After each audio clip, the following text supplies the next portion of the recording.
الله لا إله إلا هو الحي القيوم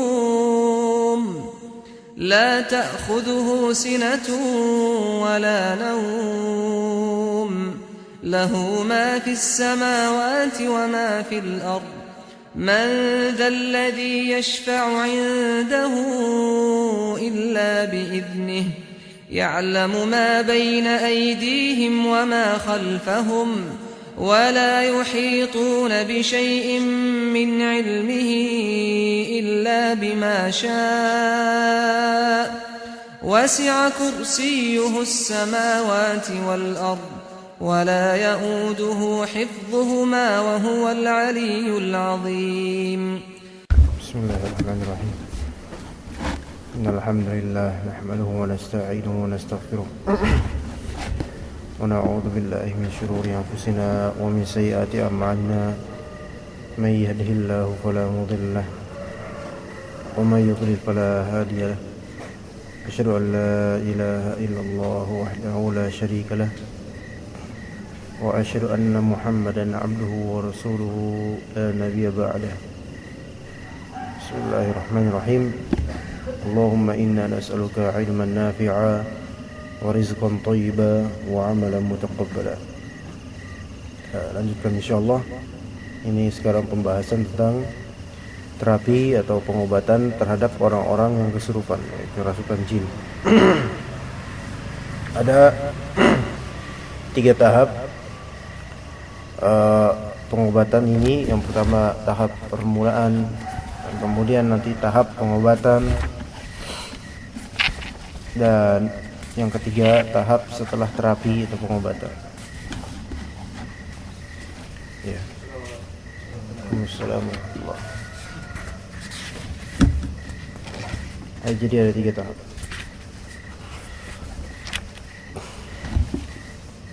Kita akan membahas tahap permulaan terlebih dahulu, yaitu mempersiapkan orang yang sakit, pasien, dan menyiapkan suasana yang kondusif untuk melakukan terapi tersebut. Jadi pasiennya dipersiapkan dan juga suasananya harus kondusif dalam melakukan terapi tersebut. Jadi orangnya dan juga suasana. Yang pertama mempersiapkan penerapinya juga. Yang pertama coba mempersiapkan penerapi, gimana yang dilakukan oleh penerapi, bagaimana penerapi itu, kriterianya yang benar, yang bagus. Yang pertama, hendaklah penerapi memiliki akidah as-salaf as-salih, yaitu akidah yang bersih, suci, putih, terang, dan murni. Yaitu berarti dia punya ilmu. Penerapi ini harus punya ilmu tentang akidah, dan juga harus ilmu akidahnya sesuai dengan as-salaf as-salih, akidah as-salaf as-salih. Karena kalau misalnya tidak memiliki itu, atau memiliki kecacatan dalam hal itu, atau kurang ilmunya, atau bahkan nggak punya, apalagi nggak punya, itu pasti akan melakukan kebid'ahan dan inovasi. Iya. Dan itulah yang terjadi. Kita lihat sebagian dari peruqyah, bahkan banyak atau mayoritas dari peruqyah, mereka hanya dibekali bahwasanya kesembuhan itu milik Allah semata, tapi hal-hal lain dari akidah yang banyak sekali itu mereka tidak pelajari. Bahkan di antara peruqyah yang aslinya orang awam, murni awam, kemudian baru mengikuti training beberapa masa yang pendek, kemudian langsung bisa terjun ke dunia ruqyah. Padahal pondasinya, akidahnya itu masih kacau-kacauan. Ya. Karenanya ada seorang atau beberapa peruqyah yang bukan hanya tidak tahu tentang akidah, tapi akidahnya enggak benar. Ada beberapa mengikuti sufi, tabligh dan seterusnya. Kemudian dikenal sebagai peruqyah masyhur di suatu kota, dikritik sedikit itu langsung melawan, dan melawannya tidak ilmiah sama sekali, melainkan ngejek, menghina dan seterusnya dari lawannya. Nah, inilah akibat dari tidak memiliki akidah yang benar, Yang kedua, hendaklah penerapi benar-benar merealisasikan tauhid yang murni, baik dalam perkataan maupun perbuatannya. Di sini merealisasikan tauhid yang murni. Nah, benar-benar dia tawakal sama Allah dan mencorongkan ini atau trukyahnya ini untuk membantu hamba Allah. Jadi jangan hanya perkataan namun perbuatannya tidak merealisasikan tauhid yang murni. Karena banyak dari peruqyah ya benar tauhid, dakwah tauhid, seterusnya itu. Dan mengira bahwasanya iblis tidak bermain atau syaitan tidak pernah bermain dengan kalimat itu. Yaitu perkataannya tauhid tetapi justru perbuatannya bid'ah. Jadinya malah mengundang syaitan. Itu kedua. Ketiga, hendaklah penerapi meyakini bahwa firman Allah Ta'ala mempunyai pengaruh terhadap jin dan para syaitan, dan meyakini bahwasanya ia dapat mengusir mereka. Ya, mengusir mereka juga keikhlasan perbuatannya juga. Dan itu semua dengan izin Allah Subhanahu wa taala. Tetapi di sini juga kita pahami jika firman tersebut, yaitu kalam Allah tersebut, tidak dibaca dengan benar, maka tidak berpengaruh. Ada seorang ibu-ibu, anaknya tiap jam sekian itu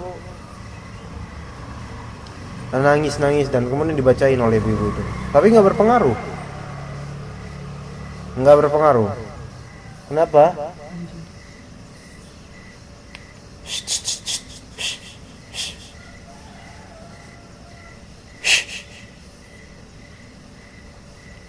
Tidak berpengaruh, kenapa? Karena bacanya kurang, tajwidnya kurang gitu. Kemudian yang membacakan dari yang punya tajwid dan bacanya benar langsung berpengaruh. Nah, sekarang kalau misalnya membaca Al-Qur'an untuk meruqyah padahal tajwidnya enggak benar, makhrajnya salah-salahan, maka ini justru sebaliknya, yang menolong bukan Allah Ta'ala.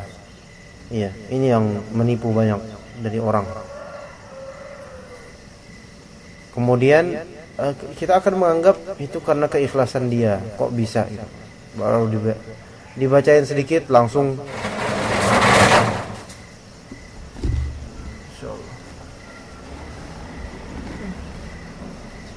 enggak, kucingnya baru datang dari sana tapi ini udah ini belum, enggak tahu kenapa. Biarin aja lah.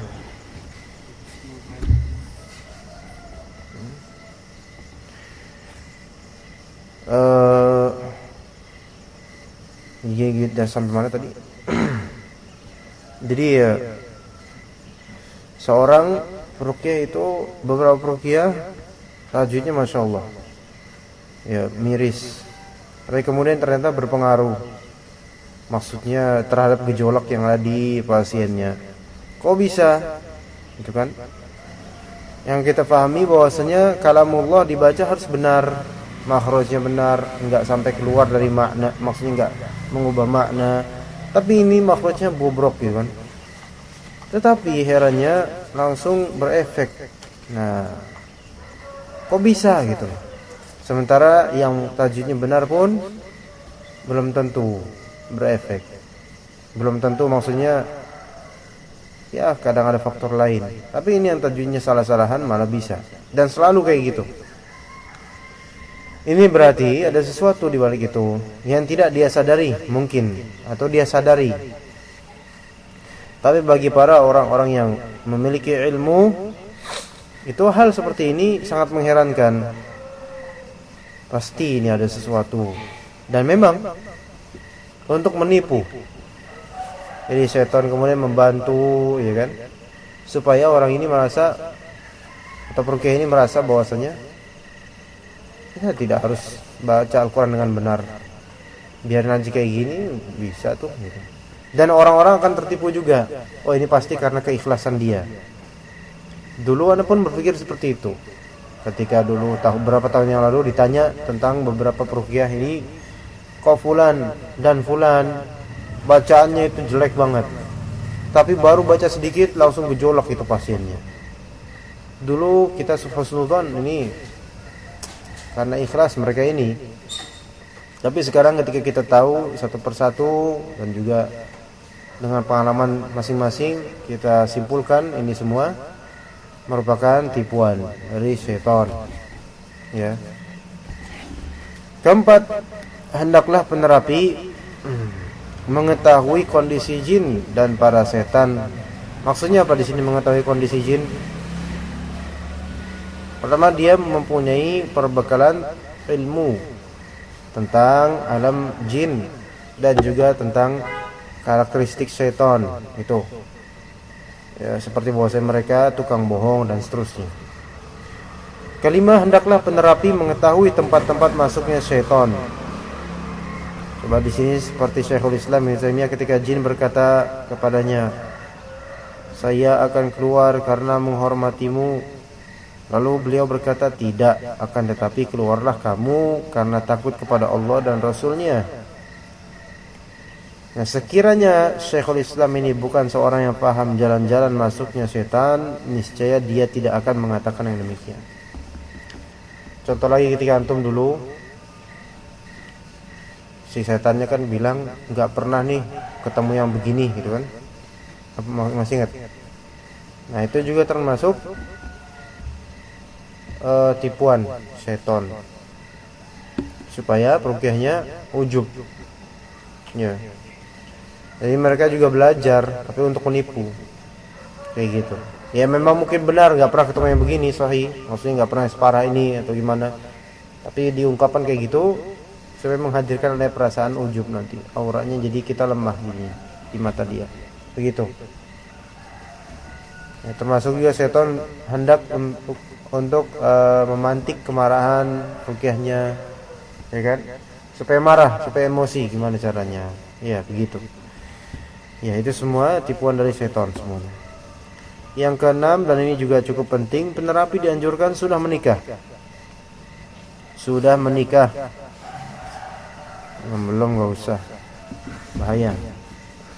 Yang sudah menikah aja juga bisa kena kok. Ya.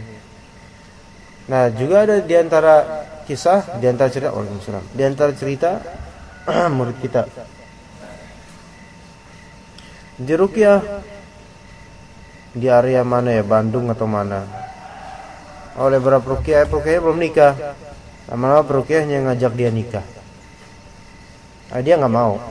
Ini berarti tadinya ruqyah ini nggak ikhlas nih ruqyah dia, berarti ada pengennya gitu kan. Nah, kalau misalnya ada peruqyah yang belum nikah, peruqyahnya belum nikah, itu rata-rata main-main dia sama perempuan nanti. Ya, rata-rata gitu. Ya. Karena setan itu akan memainkan dia. Ya. Jadi emang setan lebih mudah memainkan orang-orang yang belum nikah sebenarnya.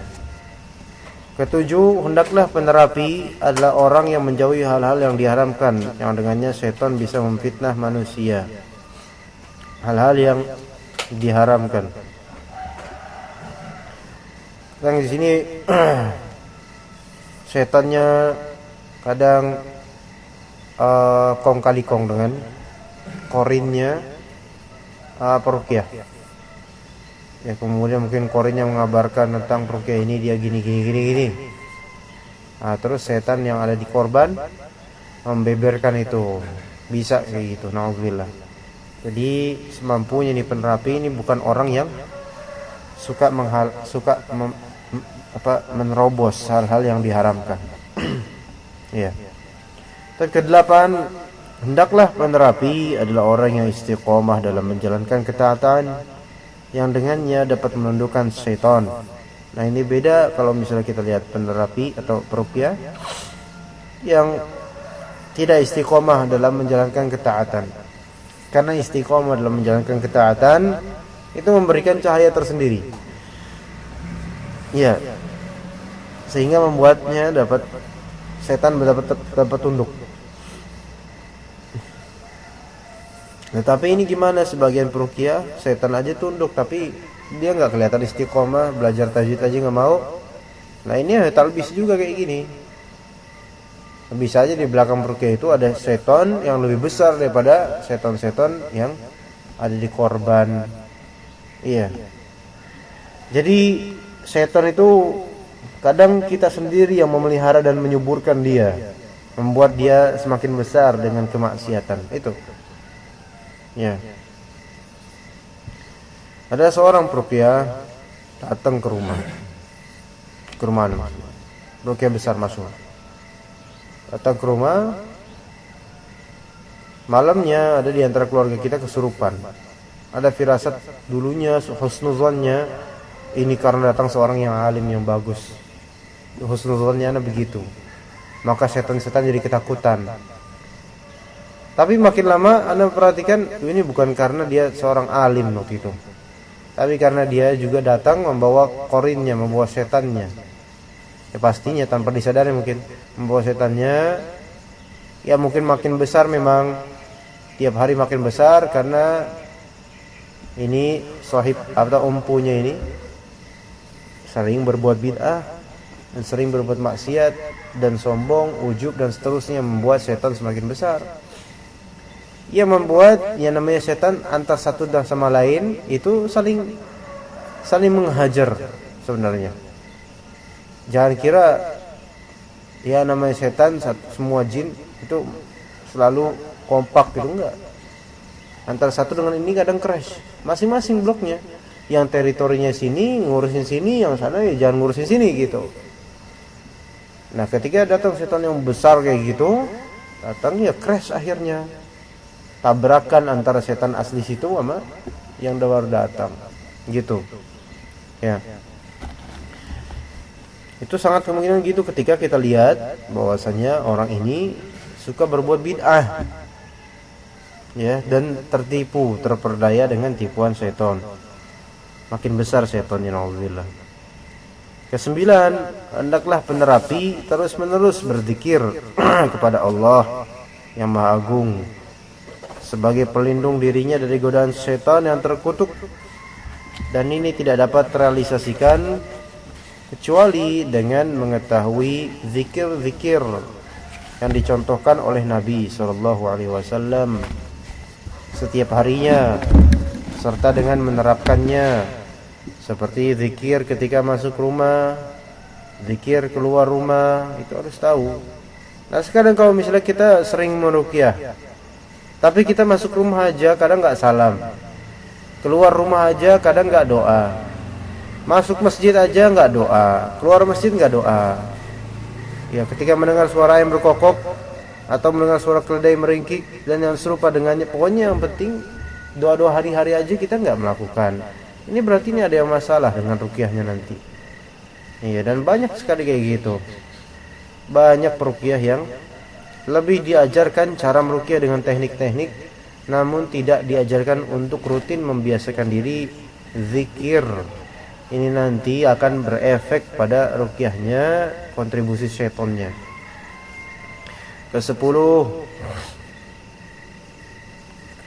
hendaklah penerapi mengikhlaskan niatnya ketika sedang menerapi semata-mata hanya mencari wajah Allah dan semata-mata untuk menolong orang yang dizalimi. Kalau misalnya yang 10 ini enggak ditunaikan, maka setan juga akan datang. Kenapa? Karena dia enggak ikhlas niatnya. Pengen atraksi, pengen cari perhatian supaya dianggap hebat dan seterusnya. Itu ada itu. Maksudnya niatan kayak gitu bakal ada ya kalau misalnya kita enggak memurnikan. Karena ini sesuatu yang beda ya, yang orang-orang merasa enggak semua orang bisa melakukannya. Kemudian atraksi bisa ngedorong dari jarak jauh dan seterusnya. Ke-11, dianjurkan bagi penerapi untuk berwudu. Begitu juga orang yang akan diterapi, juga pasien, sebelum dimulainya terapi dalam keadaan suci dulu biar memperlemah setan.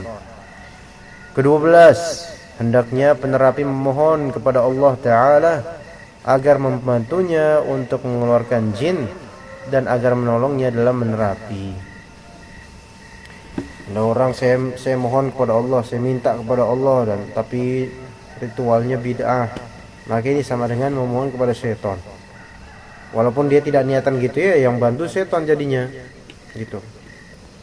Ke-13, mengosongkan tempat terapi dari nyanyian dan alat-alat musik, karena itu merupakan kekuatan juga untuk setan.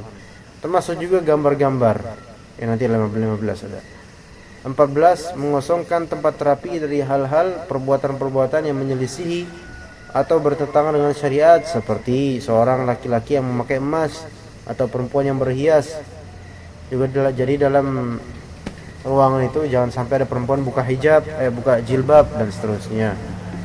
Kayak gitu untuk kekuatan setan di situ. 15, mengeluarkan gambar-gambar bernyawa dan anjing-anjing dari dalam rumah agar malaikat mudah masuk ke dalam rumah tersebut. Kalau misalnya ada makhluk bernyawa, malaikat nggak masuk. Ya termasuk yang di lemari-lemari itu susunan-susunan bentuk mata dan seterusnya, itu membuat malaikat tidak masuk ke dalam rumah itu. Ketika meruqyah, ya Allah Ta'ala mengirim malaikat misalnya buat membantu kita dengan izin Allah. Allah yang ngirim, bukan kita yang minta. Nah itu yang gimana orang ada gambar kayak gitu jadi terhalang ya. Jadi harus diperhatikan itu. Nanti kalau misalnya antum suatu ketika menghadapi hal-hal ini, ya sekarang mungkin anda nggak bakal meruqyah kok, anda emang bukan peruqyah. Ya antum ngomong kayak gitu sekarang, kita nggak tahu nanti. Ya, nanti kalau misalnya antum udah maksudnya Allah uji dengan ada di antara keluarga antum, nanti antum wah bingung baru kan, belum punya modal gimana caranya. Nah langsung keluarganya malah perginya ke dukun atau peruqyah-peruqyah yang nggak benar. Nanti yang tanggung jawab tuh antum nanti.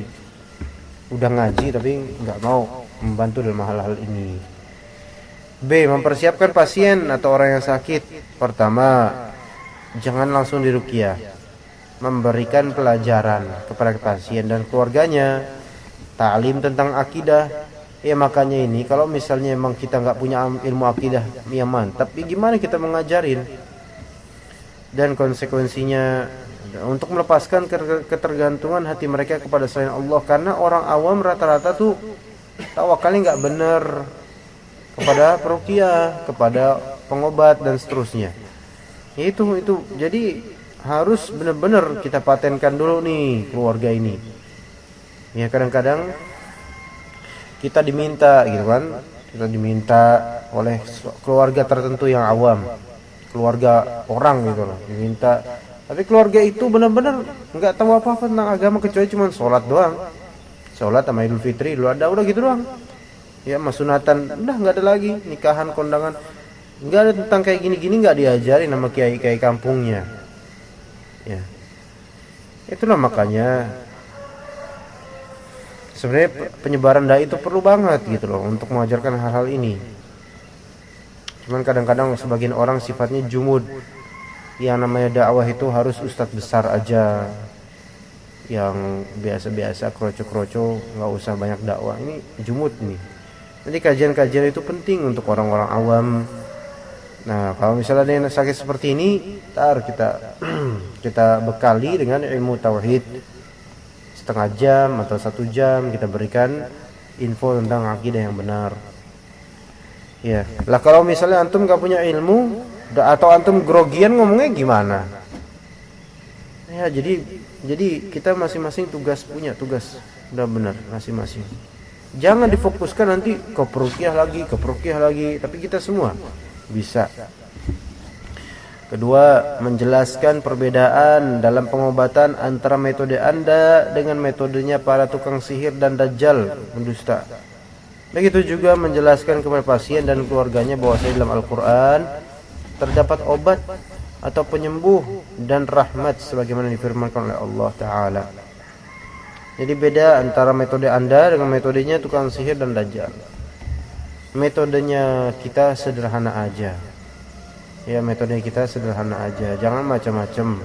Pokoknya diminimalisir lah metode itu, diminimalisir. Jangan malah dimaksimalisir dari awal sudah macam-macam. Waduh, ntar makin tambah parah. Ketiga, mengeluarkan jimat atau sejenisnya yang ada pada pasien lalu membakarnya.